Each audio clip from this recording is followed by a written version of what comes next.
5 pull-ups, 15 push-ups, 10 dips, add weight. Wait, 5 pull-ups. We all want to get swole as fast as possible, and the big guys are doing weighted calisthenics, so it must be better, right? If a bodyweight dip is good, a weighted dip must be next level. That's not quite right. A bodyweight dip and a weighted dip are the exact same exercise. They do the exact same thing. The point of a weighted dip is increased intensity. If you can do 50 dips, it's a lot more convenient to add weight so you reach failure with fewer reps. Still though, we're talking about the same exercise. Back to those original numbers, 5 pull-ups, 15 push-ups, 10 dips. At this point, I don't see any reason to add weight. You could, of course, but with these numbers, you're currently in the perfect place to benefit from bodyweight calisthenics. In fact, I don't think you'll need to add weight for a very long time, if ever. That's what I want to get into today. If you decide to go the straight up bodyweight route, and remember, I'm not saying this is the better route, but if you do, how is it possible to continue making progress for years without inevitably finding yourself doing sets of 50 plus? This is where things get fun. Once you get strong enough, assuming you don't continue with the sets of 50 and beyond, which actually does seem to be a viable method, take a look at the prisoner style street workout guys if you don't believe it, there are 2 main things you can do to increase intensity and get that rep count down so you fail with fewer reps. 1, you can alter the basic exercises and turn them into something new, or 2, you can use intensity techniques to artificially increase difficulty without changing the basic movement patterns. That first method seems to get talked about more often, and for good reason. It can be a lot of fun. This is usually the route that leads you towards more advanced skills. A push-up can eventually be turned into a planche push-up, a pike push-up becomes a handstand push-up, pull-ups become one-arm pull-ups, inverted rows become front lever rows, everything can be done on rings, and so on. This is a great way to do it, and can be a very motivating approach to building muscle with calisthenics. And if building muscle is the main goal, this doesn't need to be very complicated either. If you can do 50 standard push-ups, for example, all you need to do is move your hands closer to your waist, turning the standard push-up into more of a pseudo planche push-up and build up from there. A good way to track this, if you always train in the same place, is to start with your feet against a wall and mark how close your hands need to be to that wall with a piece of tape. This way progress remains consistent and trackable. If pike push-ups are too easy, elevate your feet or start doing wall-assisted handstand push-ups and again build up that rep count. There are endless ways to make a standard pull-up more difficult. You can work with different grips, you could try sternum pull-ups, or you could start working towards the one-arm pull-up by getting stronger with archer pull-ups or band-assisted one-arm pull-ups. Inverted rows can be scaled by bringing your feet higher and eventually rowing while in a tuck front lever position, again using different grips. It doesn't really matter how you change the exercise or how much you change it. As I said before, this is simply a way to increase difficulty so you don't have to spend all day doing sets of 50 reps. The other method I mentioned is in many ways more straightforward than the first, and is at least as much if not more effective for building muscle. Artificially increasing difficulty with special intensity techniques lets you stay true to the basic exercises while again reaching failure in much less time. Yes, turning the basic push-up into a pseudo planche push-up is a great way to go, but for some, the results might not necessarily be what you hoped for.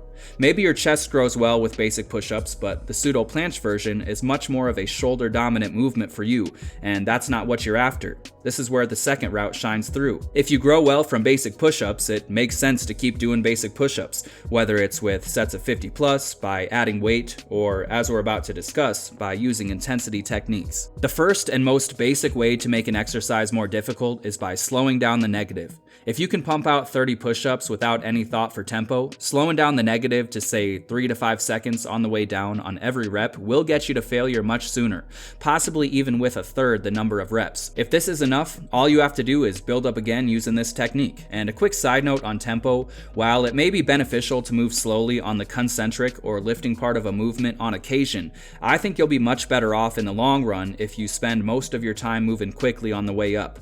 I cannot justify training myself to be slow, and that's exactly what you'll be doing if you always use slow concentrics. Over time, moving quickly on the way up will lead to more total reps per set, so any additional muscle growth you could maybe possibly get by moving slowly on that lifting part will be overshadowed pretty quick.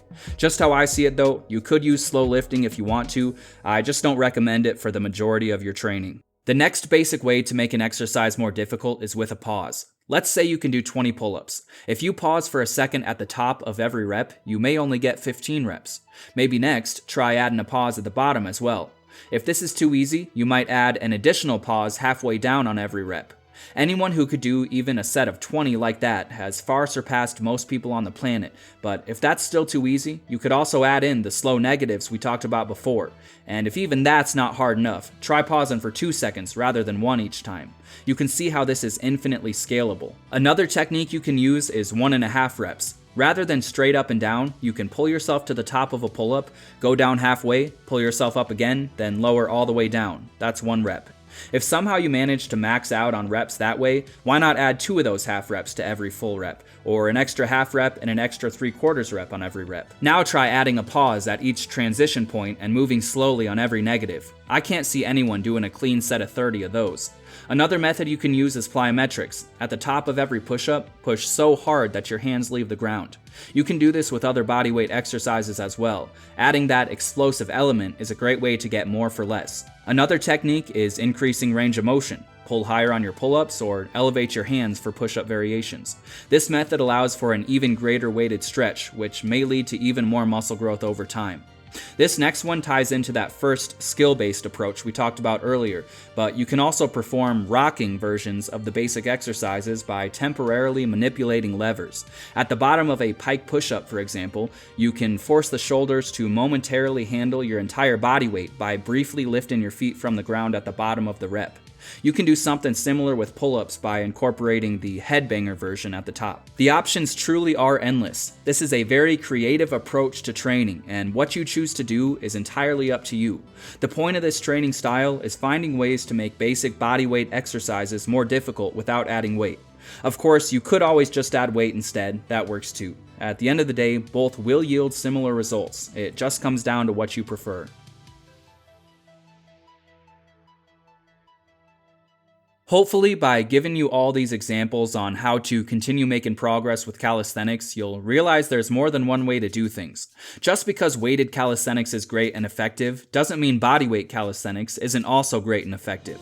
Now, before we end the video, I've talked a lot about the how, but I'd like to go a bit more into the why and maybe leave you with something to think about. Over the years, for me personally at least, one of the main draws to weighted calisthenics has been the idea that loading the body with heavy weights seems to cause rapid adaptation.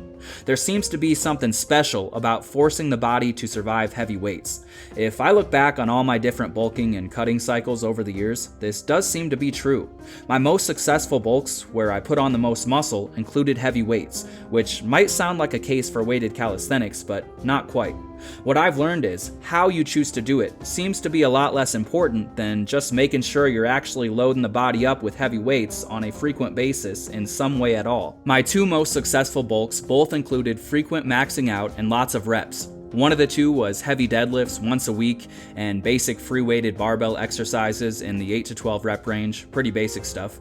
And the other one was heavy squats once a week, plus stones or sandbags, with lots of bodyweight calisthenics on the other days. If loading the body up with heavy weights in a general sense is somewhat of a cheat code for faster muscle gain, compound barbell exercises will always do a better job than weighted calisthenics will, not considering the fact that a barbell squat is essentially a weighted calisthenics movement. I've gone through bulks focused on weighted calisthenics, and I've gone through bulks focused on body weight, and the results were essentially the same, which makes sense as, like I said, a weighted dip is just a body weight dip at a different level of intensity.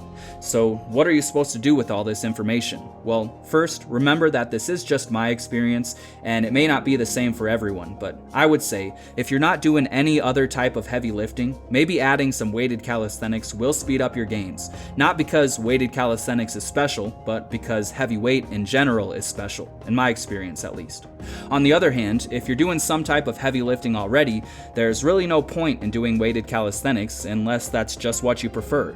In fact, if you're already doing heavy deadlifts or sandbag lifting or whatever, bodyweight calisthenics might actually be better just from a mental standpoint. Bodyweight training can be very refreshing. Even though the point is still to reach a high level of intensity, the fact that you don't have any external load added to the body just feels like a break. Even though it's essentially the same thing, the perceived level of intensity can be lower, and this will go a long way towards keeping you mentally excited for your heavy lifting sessions. And that's going to be it for today. I hope you guys like this one. I know a lot of you out there are pretty into weighted calisthenics, and it's worked very well for you. And that's awesome. You know, I'm not trying to say that weighted calisthenics is somehow bad. I just think it's often put on a pedestal as if it's somehow better than bodyweight calisthenics is. And I don't think that's the case. I think you can make just as much progress doing either method. It all just comes down to what you like. So let me know your thoughts in the comments. If you disagree with me or if you've had similar experiences, I'd love to hear about it. So thanks for watching, and I'll see you in the next one.